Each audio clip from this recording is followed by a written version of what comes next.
Dear students, I am Dr. Rajiv Sapre. This is lecture number 19 about the chapter sequence and series. See, in the previous lecture, we have seen three very important results. काय results केले होते आपण? We will means what we can say consolidate them here.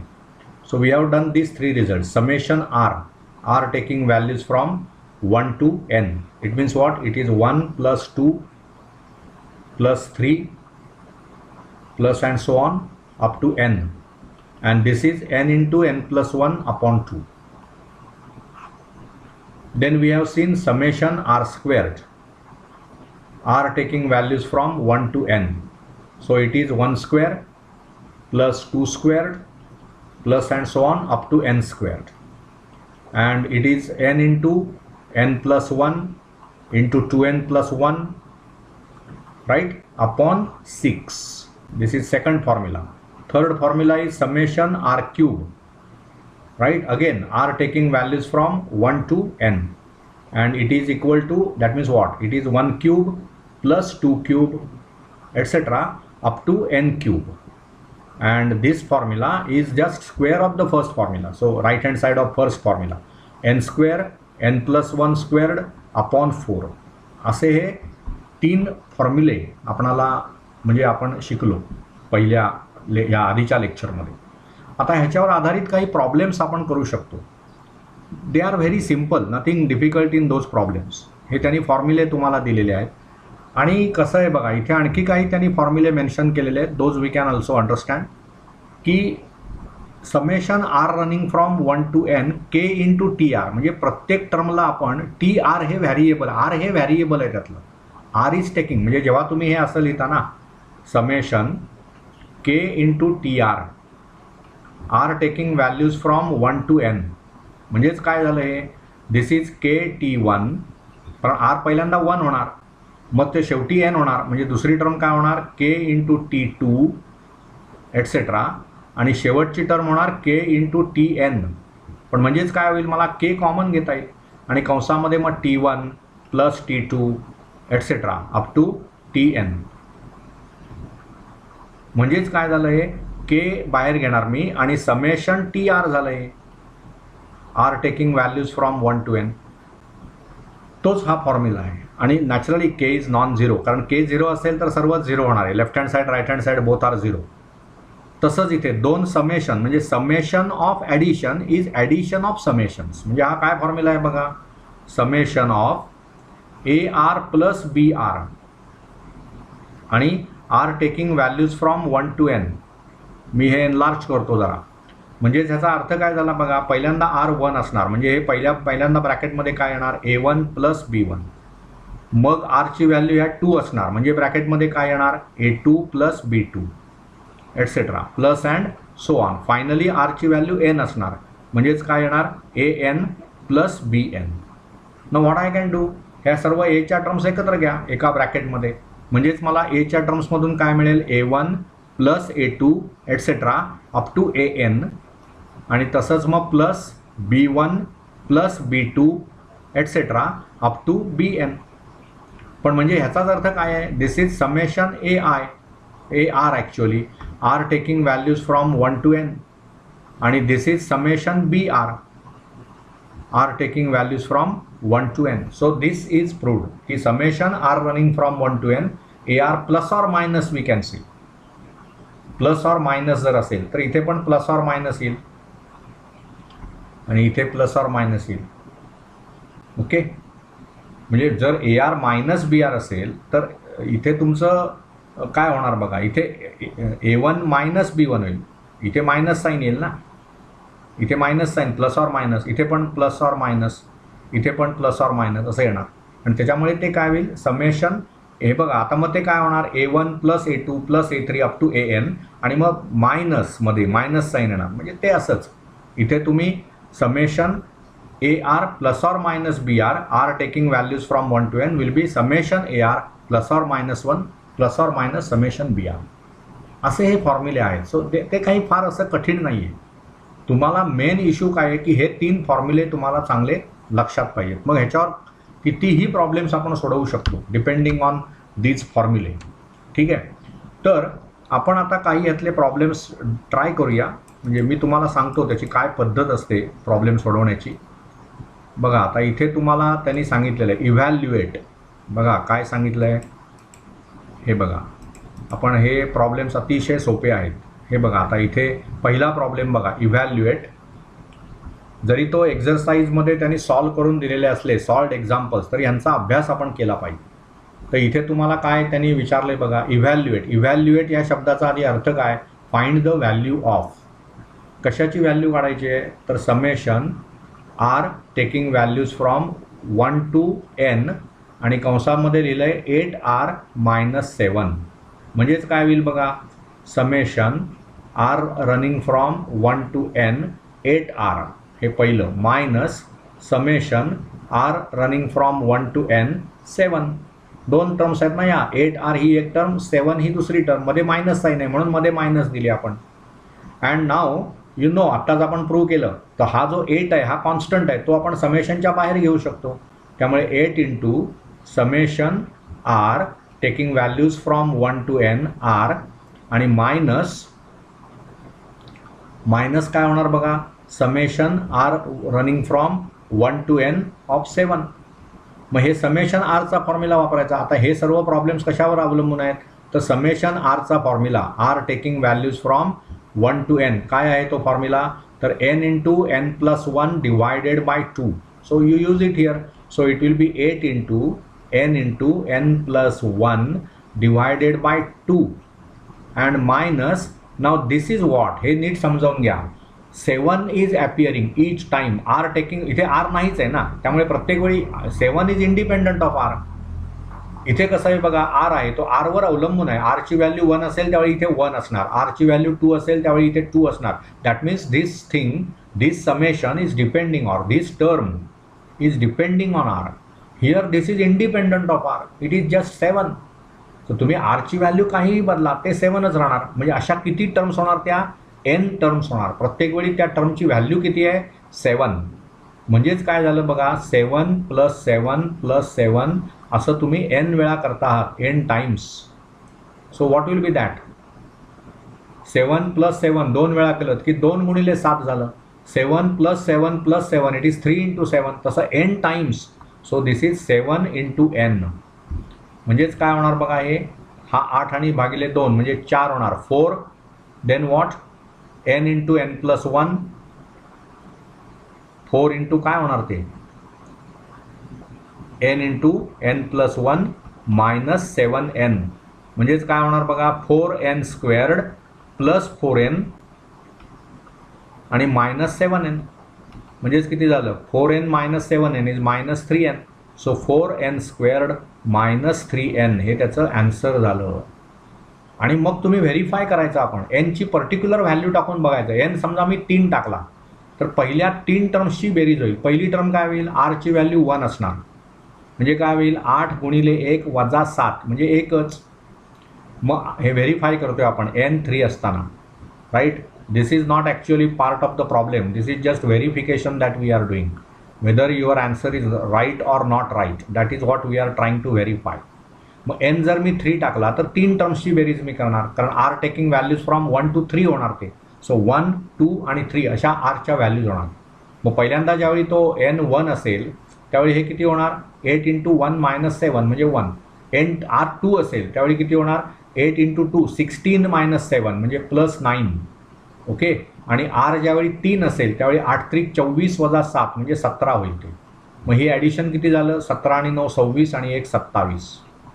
आणि याच्यामध्ये जर n मी 3 टाकलं तर ते किती होईल बघा, 3चा वर्ग 9, 9 चौक 36 वजा 3 × 3 9, 36 - 9 27 आलं. So 4n² - 3n is also 27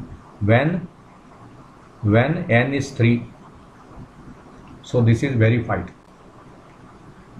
okay. बघा त्यांचं पण उत्तर तेच आलं आहे, 4n² - 3n. So very simple.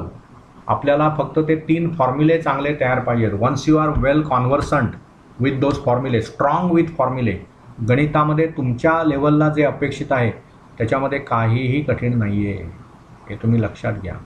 So I will expect you to go through all the solved problems, and we will come for actually say some what I can say, some problems from your exercise. What is that exercise? I think it is exercise number, it starts here, I think. Yes, it starts here. Yes, it starts here. Find the summation say r plus 1 into 2r minus 1. हे त्यांनी विचारले तुम्हाला. म्हणजे काय होणार बघा, we will try to do this problem. It is what? Summation r taking values from 1 to n, and what? r plus 1 into 2r minus 1. We have to find this sum. r taking values from 1 to n. म्हणजेच काय करणार बघा आपण, summation, I will enlarge this, summation r taking values from 1 to n, r into 2r, that is 2r squared, r into minus 1 is minus r, 1 into 2r, so plus 2r and minus 1. That means what? Summation r taking values from 1 to n, 2r squared plus r minus 1. आता ह्या 3 terms आहेत म्हणून 3 summations करायचे आपण. पहिलं काय होईल, 2r स्क्वेअरचं, पण त्यातला 2 हा कॉन्स्टंट आहे म्हणून ते आपण असं लिहिणार 2 into summation R running from 1 to n r squared. मग नुसता आर आहे, सो प्लस साईन, मध्ये प्लस साईन आहे, त्यामुळे plus summation R taking values from 1 to n r, आणि मग minus 1 summation R taking values from 1 to n. मग इथे आर स्क्वेअरचा फॉर्म्युला, इथे आरचा फॉर्म्युला, आणि ह्या 1 n वेळा आला, म्हणजेच हे काय होणार बघा, 2 into n plus 1 into 2n plus 1 upon 6 plus summation आरचा फॉर्म्युला, म्हणजेच काय, n into n plus 1 divided by 2 आणि मायनस 1 1 1 असं n वेळा आलं आहे म्हणून मायनस n. आता हे तुम्हाला, मग इथे कुठले फॉर्म्युले वापरले आपण हा फॉर्म्युला वापरला. So we can say this as summation R taking values from 1 to n is what, n into n plus 1 divided by 2, आणि हे जे आहे summation r squared r taking values from 1 to n summation r squared, त्याचा formula वापरला आपण, n into n plus 1 into 2n plus 1 upon 6. So if you know this formula, you have to just substitute here.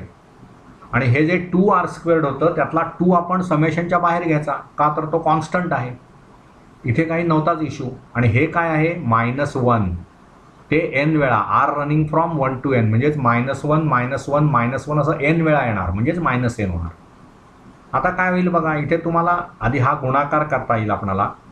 इथे आधी हे बघा 2 into 3 हे मला cancel करता येतील, ठीक आहे. मग इथे हा गुणाकार काय होईल बघा, n इंटू n प्लस 1 म्हणजे होणार n स्क्वेअर्ड प्लस n, बरोबर ना हे, आणि त्याला 2n प्लस 1 ने गुणणार आपण, होल थिंग डिवायडेड बाय 3. नंतर इथे हे काय होणार बघा, this is n into n plus 1 म्हणजेच काय, n squared plus n divided by 2 आणि मायनस n, राईट.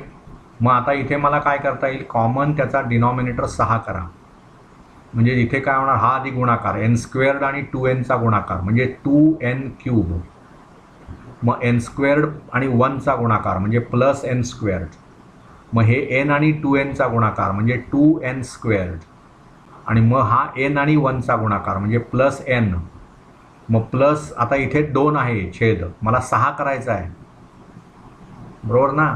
मग इथे पण मला ते 2 ने गुणलं पाहिजे, कारण ॲक्च्युअली 3च आहे इथे डिनॉमिनेटर, म्हणजे ह्या सर्वाला मला 2 ने गुणलं पाहिजे. Extremely sorry, I forgot to do that, कारण मी छेद 6 करतो, इथे 3च होता, म्हणजे वर पण 2 ने गुणलं पाहिजे, खाली पण 2.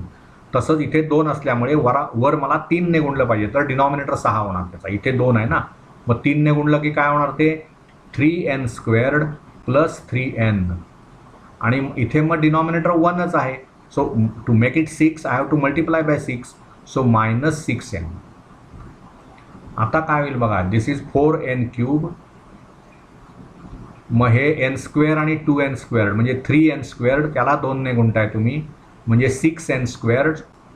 मग हा नुसता n आहे त्याला 2ने गुणणार म्हणजे प्लस 2n, मग plus 3n squared plus 3n आणि minus 6n whole this thing divided by 6.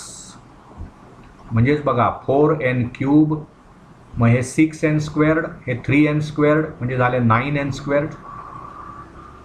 मग हे 2n, हे प्लस 3n 5n आणि मायनस 6n म्हणजे मायनस n आणि whole thing divided by 6. This is the answer. Right. So this is just calculation oriented issue. बघा तुम्ही पहिल्या 2 terms यातल्या घ्या, व्हेरिफिकेशन करूया आपण. We will try to verify that. If your calculations are right you should get answer, proper answer. बघा आपण ह्याच्यामध्ये n समजा 2 टाकला तर हे काय होणार, R running from 1 to 2. Right. I am just verifying. I am not proving now anything, I am just व्हेरीफाईंग.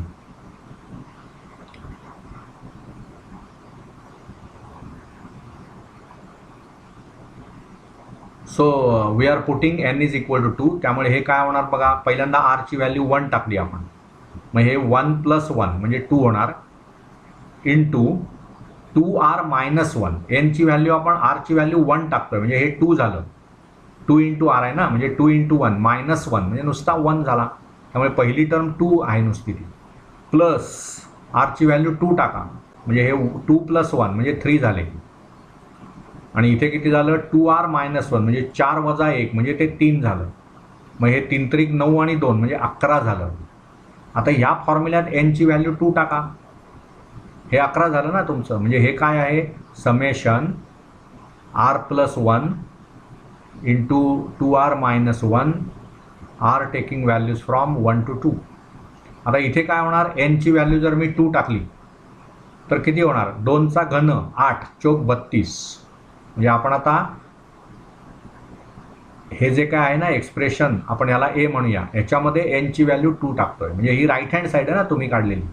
मग n ची व्हॅल्यू 2 टाकल्यानंतर काय होणार, घन 2 चा 8 चोक 32, त्याच्यानंतर अधिक 2 चा वर्ग 4 झालं, 4 आणि 9 चा गुणाकार 36 आणि वजा 2 आणि हे भागिले 6. मग किती होतं बघा, 36 आणि 32 68 वजा 2 66 भागिले 6 म्हणजे 11 आलं. So this is also 11, this is also 11. So your answer is verified. आपणाला व्हेरिफिकेशन जिथे जिथे शक्य आहे तिथे तिथे करणं, त्या प्रॉब्लेमचं उत्तर आपण जे काढलं आहे त्याचं व्हेरिफिकेशन करणं, ही सवय खूप चांगली. त्याच्यामुळे आपणाला ॲश्युअर्ड असतो आपण की our answer is right. Otherwise we are means we do not know whether you will get full marks or not, because marks also have importance. I am always saying that conceptual clarity महत्त्वाची आहे, परंतु आता सर्व तुम्ही ज्या शिक्षण पद्धतीमध्ये वाढता आहात त्याच्यामध्ये मार्कांना पण महत्त्व आहे. So both these things we have to manage. Conceptually आपली क्लॅरिटी पाहिजे, फॉर्म्युल्यांचं चांगलं अंडरस्टँडिंग पाहिजे, all the methods we must know of solving particular problems. खूप वेळा तेच प्रॉब्लेम आपण बघितले पाहिजे, सॉल्व्ड प्रॉब्लेम्सचा अभ्यास केला पाहिजे आणि खूप प्रॉब्लेम स्वतः सोडवून बघितले पाहिजे. आणि ह्या सर्वांमध्ये स्पीड आणि ॲक्युरसी या दोघांनाही महत्त्व आहे, कारण you have to also face competitive examinations where speed and accuracy has a big importance. ठीक आहे. सो या सर्व गोष्टींकडे नीट लक्ष द्या. Okay, another problem we will try. Okay, now this problem, third problem. काय म्हटलं आहे बघा त्यांनी त्याच्यामध्ये की you have to calculate, find what, summation. Third problem I am trying, third problem from exercise 2.6. Find what, summation r taking values from 1 to n. Numerator is 1 plus 2 plus 3 up to r, and denominator is r. Okay, now this is very simple. See 1 + 2 + 3 up to r म्हणजे actually तुम्हाला काय काढायचं आहे, summation R running from 1 to n of summation, suppose k म्हटलं मी इथे, k running from 1 to r divided by r. K running from 1 to r म्हणजेच काय होणार, summation k and k taking values from 1 to r इथे, sorry 1 to r. I will erase दिस, गोंधळ नको, confusion नको. बघा मला शेवटी आर पाहिजे ना इथे, म्हणून के रनिंग फ्रॉम 1 to r असं आपण म्हणणार. म्हणजेच केची व्हॅल्यू पहिल्यांदा 1, मग 2, मग 3 असं आरपर्यंत. म्हणजेच काय होणार बघा, हे हा फॉर्म्युला काय होणार, समेशन. बघा तुमच्याकडे काय फॉर्म्युला आहे, म्हणजे आपण इथे लिहूया, this is equal to what, summation R taking values from 1 to n आणि summation k running from 1 to r k, म्हणजेच काय होणार, r into r + 1 upon 2, r into r + 1 upon 2. I will erase this so that there should be no confusion. This is r into r + 1 upon 2. हे झालं numerator आणि ह्या न्यूमरेटरचं हे addition झालं आणि अपॉन आर आहेच. म्हणजेच काय झालं, हे summation R running from 1 to n r into r + 1 divided by 2r. हा 2 आणि हा r म्हणून 2r छेदमस्थानी एकूण. So this r and r gets cancelled. म्हणजेच हे काय उरलं, summation R taking values from 1 to n r + 1 upon 2. पण तो अपॉन 2 म्हणजे इथे मी 1/2 लिहू शकतो. तो कॉन्स्टंट जे असतात ना ते आपण समेशन साईनच्या बाहेर काढतो. म्हणजेच हे काय झालं, 1/2 summation r + 1 r taking values from 1 to n. I will enlarge this. म्हणजेच काय होणार बघा, इथे r आणि 1 ह्या 2 टर्म्स आहेत आणि मध्ये प्लस साईन आहे. So I can break this sum into 2 summations. So आणि प्रत्येक वेळी 1/2 असणारच तिथे. So 1/2 into summation r plus 1/2 into summation 1, right. So r taking values from 1 to n, here also r taking values from 1 to n. So this is 1/2 आणि मग ब्रॅकेटमध्ये 1 + 2 + 3 etcetera up to n आणि plus पुन्हा इथे 1/2 आणि हे 1 1 1 असं n वेळा येणार, म्हणजेच ते n येणार. Okay. So now what, this is again same formula we have to use. 1 पासून n पर्यंतच्या नैसर्गिक संख्यांची बेरीज. So you know that formula, it is n into n + 1 upon 2 आणि प्लस हे 1/2 n तसेच राहणार. So what I can say finally, it is what, it is हे 4 होणार ना, म्हणजे गुणाकार n इंटू n + 1 अपॉन 4 आणि इथे पण हे n/2 आहे, that I can write as 2n/4. So common छेद मी 4 करू शकतो. So this is finally n into n + 1 म्हणजेच n² + n प्लस हे 2n आणि divided by 4. So final answer is n² + 3n divided by 4. Okay, so this is how these problems can be done. I hope you understood. More and more problems we will solve. In all these lectures, not only of this chapter, but all the chapters that I am going to discuss of HSC Mathematics, my trace will be on solving problems. My trace will be explaining the theory. My trace will be making your ideas clear, making you conceptually clear. When any student, when he or she is conceptually clear and he or she solves varieties of problems, thousands of problems when you solve, nothing is difficult. No examination can make you, means you will find difficult. All the things will be easier for you. Obviously, practice, doing those problems again and again matters. Okay. So we will stop here. We will continue in the next lecture. Thank you.